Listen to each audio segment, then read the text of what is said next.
दोस्तों, इस फिल्म का नाम है सेरेनिटी, जो साल 2019 में रिलीज हुई थी।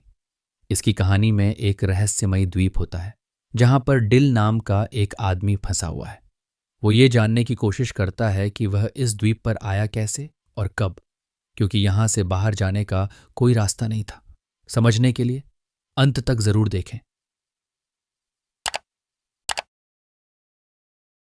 फिल्म की कहानी शुरू होती है तो हम देखते हैं डील को, जो इस कहानी का मुख्य किरदार है। डिल के पास एक बोट है और उसे मछली पकड़ने का बहुत शौक है। डिल प्लाईमाउथ नामक एक द्वीप पर रहता है। पैसा कमाने के लिए अक्सर वह कुछ टूरिस्ट को मछली पकड़ने के लिए लेकर जाता। डिल उनके लिए रॉड सेट करता और टूरिस्ट खुद मछली पकड़ते, जिससे उन्हें बहुत खुशी होती थी। इसके बदले में डिल को कुछ पैसे मिलते थे। आज भी डिल और उसका साथी दो टूरिस्ट के साथ हैं जिन्होंने मछली पकड़ने के लिए पैसे दिए थे। लेकिन आज कुछ अलग होता है। जब मछली पास आई तो डिल अपने क्लाइंट को रॉड देने से इनकार कर देता है। असल में डिल काफी समय से एक खास मछली को पकड़ने में लगा था और आज शायद वो मछली उसके हाथ आ जाती। रॉड न देने पर वो टूरिस्ट गुस्सा हो जाते हैं, मगर डिल उन्हें चाकू दिखाकर चुप कर देता है। बदकिस्मती से इतनी कोशिशों के बावजूद वो टूना मछली उसके हाथ नहीं आती। अब उन्हें इन टूरिस्ट को पैसे भी वापस देने थे। हालांकि डिल के लिए ये कोई बड़ी बात नहीं थी, लेकिन ड्यूक बहुत निराश था क्योंकि उसे अपनी पोती की यूनिवर्सिटी की फीस भरनी थी। डिल उससे वादा करता है कि वह उसे पैसे दे देगा। इसके बाद वह अपनी दोस्त डायना से मिलने गया। डायना उसे कुछ पैसे देती है जब वह उसके साथ समय बिताता है। डिल उससे उसके बेटे के बारे में पूछता है। उसे भी बोट्स और फिशिंग का बहुत शौक था। दरअसल डील चाहता था कि वह ड्यूक को जाने दे ताकि वह किसी ऐसी जगह काम कर सके जहां उसे अच्छे पैसे मिले। इसके बाद वह एक बार में जाता है।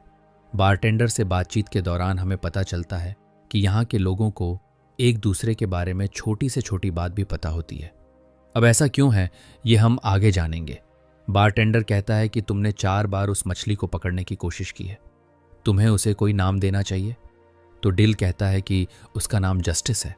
रात में वह ड्यूक को पैसे देने गया और बताता है कि कल हम दोबारा समुद्र में जाएंगे। ड्यूक पूछता है कि हमारे साथ कितने क्लाइंट्स जा रहे हैं, तो डील बताता है कि हम अकेले जाएंगे क्योंकि वह किसी भी हालत में उस मछली को पकड़ना चाहता था। ड्यूक को उसका फैसला सही नहीं लगता क्योंकि इसमें उनके पैसे लग रहे थे। रात को डील जब अपने घर में था तो उसे अपने बेटे की याद आती है, जो तलाक के बाद अब उसकी पत्नी के पास है। उसे भी अपने पिता की तरह फिशिंग का बहुत शौक था। अगले दिन वह ड्यूक के साथ बोट लेकर समुद्र में गया। पूरा दिन इंतजार करने के बावजूद भी उन्हें वो मछली नहीं मिल सकी, जिससे डिल बहुत निराश था। वापस आने पर वो ड्यूक से कहता है कि तुम मेरे लिए बैड लक हो। जब से तुम्हारी पत्नी मरी है तब से तुम्हारी किस्मत ही खराब है। ये सुनकर ड्यूक को बहुत बुरा लगता है और वो गुस्से में अपना सामान लेकर वहां से चला जाता। लेकिन दरअसल डील ने यह जानबूझकर किया था ताकि ड्यूक कहीं और काम ढूंढ ले। रात में बार आने पर बारटेंडर उसे समझाता है कि वो उस मछली को पकड़ने की जिद छोड़ दे, लेकिन डिल उसकी बात नहीं सुनता। तभी उससे मिलने वहां कैरेन आती है, जो दरअसल डिल की एक्स वाइफ है। डिल जानता था कि वो यहाँ किसी मकसद से आई है। अपनी बोट पर ले जाने के बाद वो उससे पूछता है, तुम्हें मुझसे क्या चाहिए। उनकी बातों से हमें पता चलता है कि डिल पहले आर्मी में था, किसी कारण उसने वो नौकरी छोड़ दी। कैरेन कहती है कि तुम ठीक थे और मैं गलत। दरअसल डील से तलाक लेने के बाद कैरेन ने फ्रैंक से शादी कर ली थी। फ्रैंक एक अमीर इंसान था, मगर अच्छा इंसान नहीं था। वो कैरेन को मारता और हमेशा उस पर नजर रखता। उसका पागलपन और भी बढ़ गया है। डिल उससे अपने बेटे पैट्रिक के बारे में पूछता है तो कैरेन रोने लगती है। वो कहती है कि पैट्रिक हमेशा सहमा हुआ अपने कमरे में रहता है। उसे यह सब सुनना न पड़े, इसलिए वो पूरा दिन कंप्यूटर पर गेम्स खेलता है। उसके टीचर्स का कहना है कि वह बहुत होशियार है, लेकिन अब वह बहुत चुप चुप रहता है। डिल कहता है कि तुम उससे तलाक ले लो, तो कैरेन कहती है मैं ऐसा नहीं कर सकती, वो मुझे मार देगा, और इसीलिए वो यहाँ आई थी। दरअसल वह चाहती थी कि वो और डिल मिलकर फ्रैंक को मार दें। वो उसे मछली पकड़ने के बहाने बोट पर लाएगी और इस काम के लिए वह उसे $10 मिलियन देने के लिए भी तैयार थी। लेकिन डील इस पर मना कर देता है क्योंकि वह किसी को मारना नहीं चाहता था। कैरेन के जाने के बाद एक सूट पहने आदमी डील को ढूंढते हुए आता है। दरअसल वो कई दिनों से डील पर नजर रख रहा था, मगर वो डील से मिल नहीं पाता।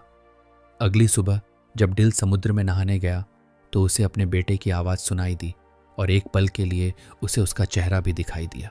इस बीच हमें फ्रैंक और कैरेन के चिल्लाने की आवाज़ें सुनाई देती हैं। हम पैट्रिक को देखते हैं जो अपने कमरे में था। यानी इन बाप बेटे के बीच कुछ तो कनेक्शन है। खैर, उधर कैरेन का पति फ्रैंक होटल पहुंच गया था जहां कैरेन रुकी थी। उसे देखकर कैरेन घबरा जाती है क्योंकि वो 2 दिन बाद आने वाला था। आते ही वो कैरेन को टॉर्चर करता है। अगले दिन डिल एक लोकल शॉप से फिशिंग का सामान लेने गया। तब वहां काम करने वाली औरत उसे बताती है कि लोग फ्रैंक को लेकर चर्चा कर रहे हैं कि वो 1 घंटे तक अपनी पत्नी को बेल्ट से मारता रहा और कैरेन के मुंह से आवाज तक नहीं निकली। डिल इस बारे में बात किए बिना वहां से चला गया। बोट के पास आने पर उसने देखा कि फ्रैंक कैरेन के साथ उसका इंतजार कर रहा था। फ्रैंक कहता है, मेरी पत्नी ने बताया कि तुम हमें फिशिंग पर नहीं ले जाओगे। डिल कहता है, मैंने कुछ नियमों का उल्लंघन किया है, इसलिए मैं किसी को अकेले बोट पर नहीं ले जा सकता। फ्रैंक कहता है, इस छोटे से आइलैंड पर कानून पैसों के आगे हार जाता है, तो तुम इस बात की फिक्र मत करो। लेकिन डिल फिर भी इसके लिए नहीं मानता। तब फ्रैंक कहता है, हर आदमी की कोई कीमत होती है। मैं कल यहाँ आऊँगा और तुम मुझे फिशिंग पर ले जाओगे। इसके बाद वह वहाँ से जाने लगता है। इस बीच वही अनजान आदमी डील को ढूंढते हुए उसके पास आता है, लेकिन इस बार भी डील उसकी बात सुने बिना वहाँ से निकल जाता है। वो आदमी अपनी घड़ी देखकर कहता है, मैं 20 सेकंड लेट हो गया, कुछ तो गड़बड़ है। बाद में डिल एक मछली बेचने जाता है जहाँ कार्लोस उसे बताता है कि तुम्हें कोई ढूंढ रहा था, लेकिन डिल को इसमें कोई दिलचस्पी नहीं होती। फिर वह डायना के बिल्ली को देने जाता है जो गुम हो गई थी। डायना कहती है, मैंने सुना कि कैरेन ने तुमसे मदद मांगी थी। तुम एक अच्छे इंसान हो, मुझे लगता है कि तुम्हें उसकी मदद करनी चाहिए। वहां से निकलने के बाद ड्यूक उससे मिलने आया। वह कहता है, फ्रैंक तुम्हें सिर्फ एक टूर के लिए $10,000 देने वाला है। मुझे अपनी पोती की फीस देनी है, तुम्हें उसकी ऑफर मान लेनी चाहिए। डिल कहता है, मैं तुम्हारी बात क्यों मानूं? तो ड्यूक कहता है, मैं जानता हूं तुम ये सब क्यों कर रहे थे, लेकिन मुझे तुम्हारी रहम की जरूरत नहीं, मुझे तुम्हारी मदद चाहिए। अब ड्यूक की मदद करने के लिए डिल मान जाता है। बाद में कैरेन फिर से डिल से मिलने आती है। डिल कहता है, मैं उसे सिर्फ फिशिंग पर ले जाऊंगा, मैं उसे मारने वाला नहीं हूं। तो कैरेन कहती है, वो मुझे और पैट्रिक को मार देगा। मैं जानती हूं कि तुम उससे बात करते हो, वो अपने कंप्यूटर से तुम्हें सुन सकता है, तुम दोनों एक दूसरे से जुड़े हुए हो। डिल उसकी बात का कोई जवाब नहीं देता। खैर, बाद में जब वह और ड्यूक समुद्र में होते हैं तो डिल अपने दिल की बात कह देता है कि उसे यहाँ कुछ गड़बड़ लग रही है। फिशिंग के दौरान डिल फ्रैंक से पूछता है कि क्या उसके बच्चे हैं। तो फ्रैंक कहता है, मेरा एक सौतेला बेटा है, मैंने उससे दोस्ती करने की बहुत कोशिश की, लेकिन वो पूरा दिन अपने कंप्यूटर पर लगा रहता है। उसके मैथ्स टीचर कहते हैं कि वो जीनियस है, लेकिन वो पूरा दिन एक बेकार से गेम में लगा रहता है जिसमें एक आदमी पूरा दिन फिशिंग करता है। वो मुझे पसंद नहीं करता। डिल पूछता है, वो तुमसे इतनी नफरत क्यों करता है? तो फ्रैंक कहता है, मैं नहीं जानता, लेकिन एक दिन मैं उसे ही मार दूंगा। ये सुनकर डिल को गुस्सा आ जाता है, लेकिन इससे पहले कि वो कुछ करता, उनके हुक में एक बहुत बड़ी शार्क फंस जाती है और वो लोग उसे पकड़ने में लग गए। खैर, वापस आने के बाद डिल कहता है कि कल हम दोबारा से जाएंगे। कैरेन को मौका मिल जाता है बात करने का, इसलिए वो डील को फिर से ऑफर करती है कि वह फ्रैंक को मार दे। कैरेन कहती है कि पैट्रिक भी यही चाहता है। ये सुनकर डिल सोच में पड़ जाता है। ड्यूक ने भी उनकी बातें सुन ली थीं। वह डील से पूछता है, क्या तुम उन लोगों को जानते हो? तो डील कहता है, वो मेरी एक्स वाइफ है। आर्मी में नौकरी के दौरान मैं एक जंग पर गया था। वहां से लौटने के बाद मुझे पता चला कि वो फ्रैंक के पास जा चुकी है। ड्यूक उसे सलाह देता है कि हालात चाहे जैसे भी हों, उसे किसी को मारना नहीं चाहिए। रात को डिल कैरेन से मिला और अब वह इस बात के लिए राजी हुआ कि वह फ्रैंक को मारेगा। उसे बस पैसे चाहिए। वह ये सब प्यार व्यार के लिए नहीं कर रहा। जब डिल घर आया तो वही अनजान आदमी उससे मिलने आया था जिसे हमने फिल्म में कई बार देखा। खैर, वह एक डिवाइस लेकर आया था जिससे डिल उस ट्यूना मछली को पकड़ सकता है जिसे पकड़ने का सपना डिल बहुत समय से देख रहा है। और ये डिवाइस वह आदमी डील को मुफ्त में देने वाला था। उस आदमी के मुंह से निकल जाता है कि यही खेल का नियम है और मैं ही नियम हूं। यह सुनकर डिल को अजीब लगता है और उस आदमी पर शक भी होता है। इसलिए वह उसे धमकाता है और पूछता है कि बता, तुम कौन हो? तब वह आदमी, जिसका नाम रीड है, बताता है कि असल में ये सब असली नहीं है, ये बस एक खेल है, और खेल का नियम है कि यहाँ कोई मरेगा नहीं। तुम एक कैरेक्टर हो और तुम्हें उस ट्यूना मछली को पकड़ना है। डील को उसकी बातों पर विश्वास तो नहीं होता, मगर इस जगह को लेकर उसे हमेशा शक रहता था। उसे याद ही नहीं था कि वह कब यहाँ आया और कितने समय से यहाँ है। वैसे यहाँ दर्शक ये जान जाते हैं कि ये खेल शायद उसके बेटे ने ही डिजाइन किया है, मगर क्यों और किस लिए? रीड का कहना था कि पिछले कुछ दिनों से गेम में गड़बड़ है, यानी जिसने ये गेम बनाया है शायद वह चाहता है कि अब तुम उस आदमी फ्रैंक को मारो। मगर मेरे नियमों के मुताबिक इस द्वीप पर किसी को भी मारना मना है, इसलिए मैं तुम्हें नियम बताने आया हूं। और मुझे खुद भी नहीं पता कि जिसने ये गेम बनाया है वह नियम क्यों बदल रहा है। डील को उसकी बात बकवास लगती है। अगली सुबह डील ने महसूस किया कि वह अलार्म से पहले उठ नहीं पाता, जो इस बात की ओर इशारा करता है कि शायद सच में वह किसी गेम में है। हर जगह उसे बस एक ही बात सुनने को मिल रही थी, जाओ और उस मछली को पकड़ो। डिल याद करने की कोशिश करता है कि आखिर वह इस द्वीप पर आया क्यों और कब, मगर उसे अपने दिमाग में ऐसी कोई भी याद नहीं मिलती। वह अपनी गाड़ी में बैठकर काफी आगे निकल जाता है और अब उसे महसूस होने लगता है कि यह सब सच नहीं है। वह खुद से बातें कर रहा था। तभी उससे मिलने डायना का बेटा सैमसन आता है। वह कहता है, आपको किसी की जरूरत थी, क्या मैं आपके साथ काम कर सकता हूं? इस पर डील हंसने लगता है और कहता है, जब मैंने तुम्हें इस गेम से मांगा था तब तुम मुझे नहीं मिले, और अब यह गेम मुझे सब कुछ दे रहा है। डील वहां से चला गया। अपना शक दूर करने के लिए वह स्टोर के मालिक से कुछ सवाल पूछने लगा, मगर वह हमेशा बात को बदल देता है। फिर डिल फोन करके ये पता करने की कोशिश करता है कि रीड असली है या नहीं। उसे जवाब मिला कि रीड असली है। सबसे तंग आकर डिल बार में गया ताकि वह ड्रिंक कर सके, लेकिन बारटेंडर भी उसे वही बात कहता है। वह कहता है, क्या आज तुम फिशिंग करने नहीं जा रहे? तुम्हें काम पर जाना चाहिए। टूरिस्ट्स को मत लेकर जाना, वे हमेशा तंग करते हैं। यानी गेम के नियम उसे फ्रैंक को न मारने के लिए कह रहे थे, लेकिन पैट्रिक के दिमाग में कुछ और ही चल रहा था। दूसरी तरफ दिखाया जाता है कि जब कैरेन की आंख खुली तो उसने फ्रैंक को बाथरूम में घायल पाया। पिछले रात 6 लोगों ने उसे मारा था। दरअसल यह काम ड्यूक का था। उसने ही फ्रैंक को मारने के लिए कुछ लोगों को पैसे दिए थे ताकि वह आज बोट पर ना आ सके। ड्यूक डील से कहता है, मैंने तुम्हारे लिए जो सही लगा मैंने वही किया। इस बात से डील को बहुत गुस्सा आता है। जख्मी होने के बावजूद कैरेन फ्रैंक को मना लेती है कि वह फिशिंग पर जाए। डिल समुद्र के किनारे निराश बैठा था। तभी रीड उसके पास आता है। डिल कहता है, मुझे कुछ भी समझ नहीं आ रहा कि मैं यहाँ क्यों हूँ। मेरी जिंदगी का मकसद क्या है? क्या मैं पागल हो चुका हूँ? रीड कहता है, इस बारे में तो मैं भी कुछ नहीं जानता, लेकिन मैं ये जानता हूँ कि यहाँ हो क्या रहा है।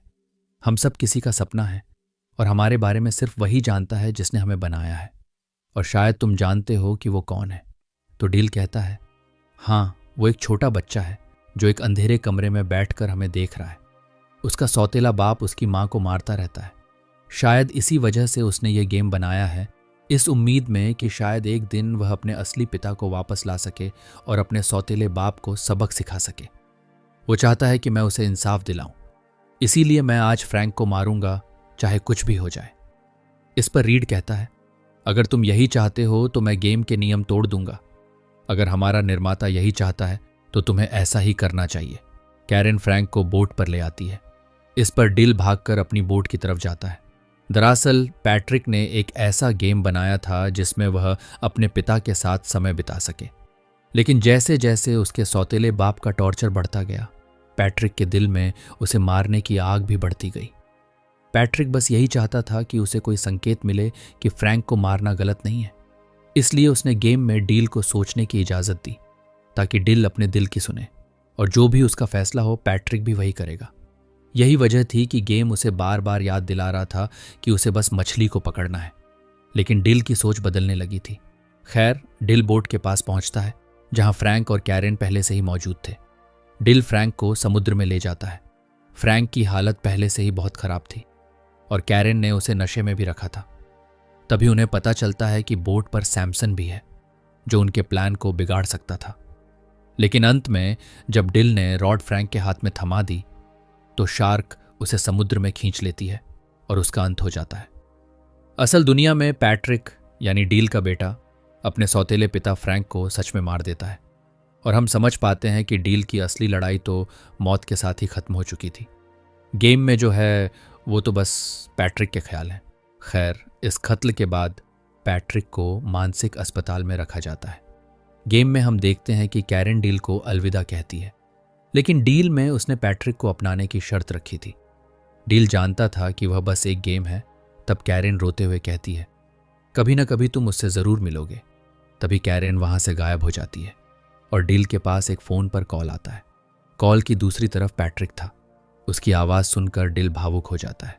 पैट्रिक कहता है, मैंने कुछ बहुत गलत किया है। तो डील उसे समझाता है, तुमने जो भी किया अच्छे के लिए किया। पैट्रिक कहता है, मैं भी इन्हीं गेम में कुछ बदलाव करूंगा ताकि मैं तुमसे मिल सकूं। डील बहुत खुश हो जाता है और कहता है, मैं तुम्हारा इंतज़ार करूंगा। कॉल कटने के बाद डील देखता है कि वहाँ सब कुछ बदल रहा है और अगले ही पल हम देखते हैं कि पैट्रिक भी गेम में है। वह डील से मिलने के लिए बोट की तरफ भाग रहा है। उसे देखकर डील बहुत खुश होता है। दोनों एक दूसरे को गले लगाते हैं। गेम में ही सही, लेकिन पैट्रिक अपने पिता के साथ था। और यहीं पर फिल्म का अंत होता है दोस्तों। इस कहानी में बाप बेटे के बीच प्यार को दिखाया गया है। एक पिता की कमी उन्हें ज्यादा महसूस होती है जिनके पिता इस दुनिया से जा चुके हैं। उम्मीद करते हैं हमारी वीडियो आपको पसंद आई होगी। मिलेंगे किसी और कहानी में।